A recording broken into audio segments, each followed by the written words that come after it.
शिक्षण अभिक्षमता यानी कि टीचिंग एप्टीट्यूड के बारे में। शिक्षण का मूल अर्थ है शिक्षा प्रदान करना। शिक्षा शब्द की उत्पत्ति शिक्ष से हुई है, जिसका अर्थ होता है ज्ञान प्राप्त करना। शिक्षा का उद्देश्य शिष्य के ज्ञान एवं व्यवहार में वांछित परिवर्तन लाना है।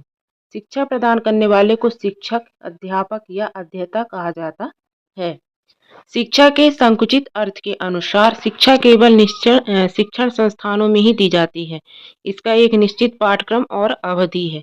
शिक्षा का उद्देश्य विशिष्ट विषयों का ज्ञान प्राप्त करना है। शिक्षा कहीं न कहीं कक्षा और कक्षा तक ही सीमित रह जाती है। शिक्षा औपचारिक और अनौपचारिक दोनों प्रकार की हो सकती है।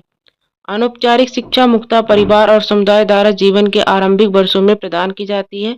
औपचारिक शिक्षा शिक्षण में शिक्षा संस्थान एवं शिक्षक की अहम भूमिका होती है। शिक्षण की परिभाषा, डेफिनेशन ऑफ टीचिंग। शिक्षण अधिगम प्रक्रिया, लर्निंग प्रोसेस की उद्देश्यपूर्ण दिशा है। शिक्षण शिक्षकों द्वारा छात्रों को प्रदान किए गए अनुभव के आधार पर उनमें अपेक्षाकृत स्थायी परिवर्तन करने की प्रक्रिया है। शिक्षण एक योजनाबद्ध गतिविधि है। इसकी प्रभावशीलता इस बात पर निर्भर करती है कि शिक्षार्थी कितनी सुगमता और शुद्धता से विषय वस्तु को ग्रहण करते हैं। शिक्षण छात्रों द्वारा वांछित ज्ञान और कौशल सीखने एवं अधिग्रहण करने की प्रक्रिया है, जिससे वे समाज को बेहतर जीवन यापन कर सकें। शिक्षण से संबंधित कुछ अवधारणाएं। शिक्षण के 3 आधार हैं।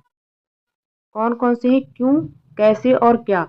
क्यों का उत्तर सबसे महत्वपूर्ण यह है कि दर्शन शास्त्र द्वारा दिया जाता है। कैसे का उत्तर मनोविज्ञान और क्या का उत्तर समाजशास्त्र द्वारा दिया जाता है।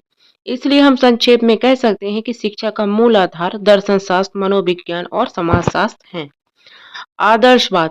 आदर्शवाद एक अत्यंत प्राचीनवादी सिद्धांत है, जिसका प्रभाव किसी न किसी रूप में जीवन के प्रत्येक पक्ष पर पड़ता है।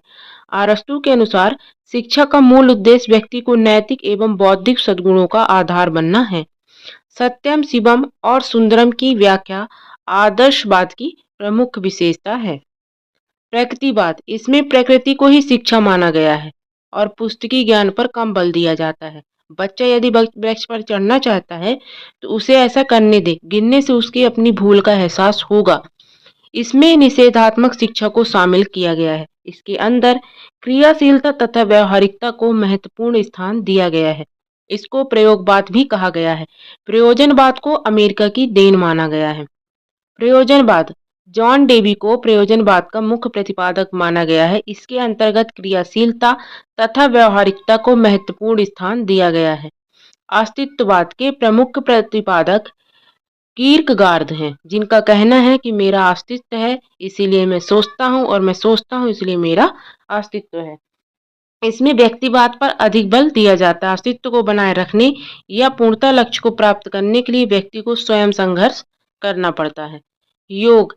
परंपरागत रूप से भारतीय दर्शन के 6 रूप माने जाते हैं, जिनमें से योग एक है। ऋषि पतंजलि को योग शास्त्र का रचयिता माना जाता है। योग मन की प्रवृत्तियों को नियंत्रित करने की एक विद्या होती है।